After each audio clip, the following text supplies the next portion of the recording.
If one listens to music with the necessary involvement, or one involves themselves in the process of what we are referring to as the classical music, this was recognized by the yogic sciences many millennia ago, and it was said,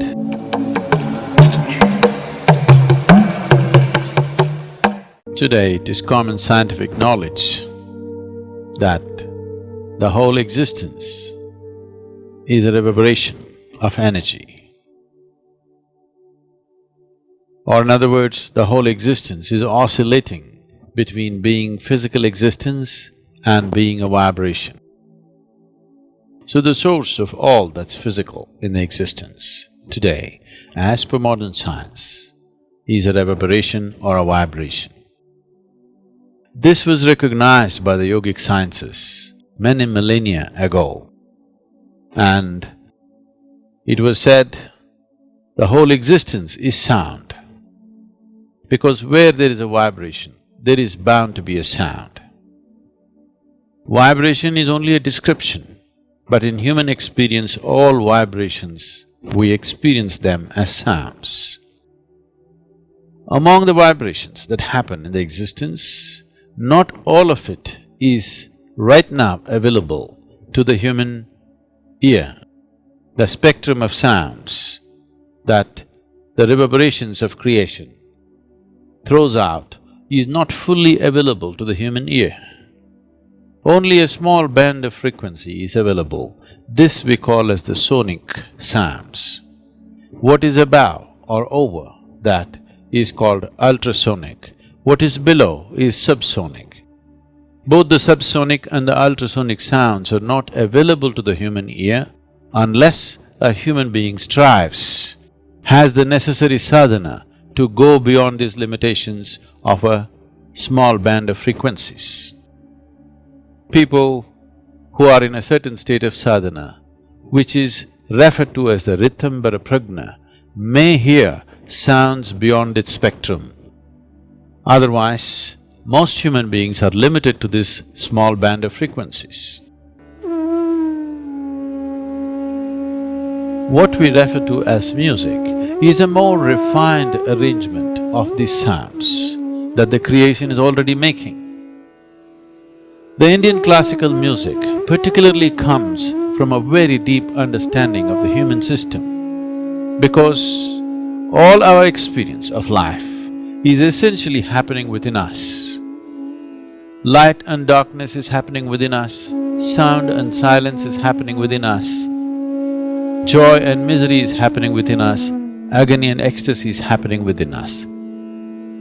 Every human experience happens only within ourselves, never outside of ourselves. Because we are the basis of our experience, everything that we do is based upon the nature of the self. Because of this, the music identified certain dimensions of the body which are responsive to the sounds that we generate or the sounds that come towards us. The human system being seen as 5 koshas or 5 sheets or layers of body, the Annamaya kosha, the Manomaya kosha, Pranamaya kosha, Vijnanamaya kosha and Anandamaya kosha.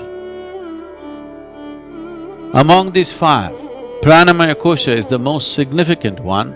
Pranamaya kosha is made up of 72,000 nadis, which meet and redistribute in 114 significant ways, or there are 114 junction boxes in the human system. Of these, 2 are outside the physical nature and 112 are within. Out of these 112, 4 are dormant to a large extent. So 108 active energy centers in the body are chakras in the body. Based on this, these 108 are divided on the right and the left in the form of Ida and Pingala. They're divided as 54 each. Based on this, we formed a Sanskrit alphabet of 54 sounds. These 54 sounds in 2 manifestations are feminine and masculine we have 108. These 108 sounds, these 54 in two different shades or two different manifestations amounting to 108 has a significance, and the whole music system evolved out of these 108.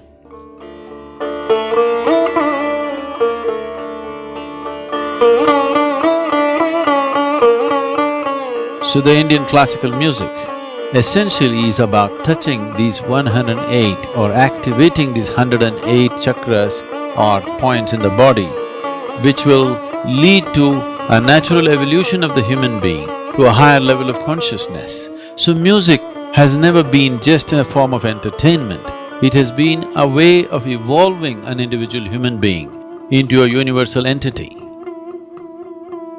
So this dimension of activating the human system, this dimension of allowing the human system to evolve to its ultimate possibility by using these 108 sounds is called as Nada Yoga. So the Indian classical music is an evolution of this fundamental process of Nada Yoga.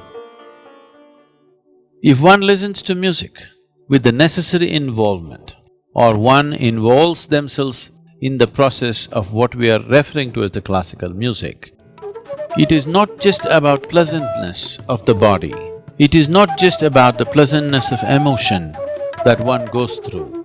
It is a way, it is a method to move out of compulsive cycles of life and transcend those cycles to achieve an ultimate process of freedom and liberation. The classical music is a very refined and wonderful way of delving into oneself.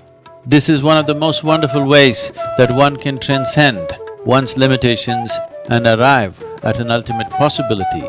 There are many ways to do this, but this is a wonderful and beautiful way to do it.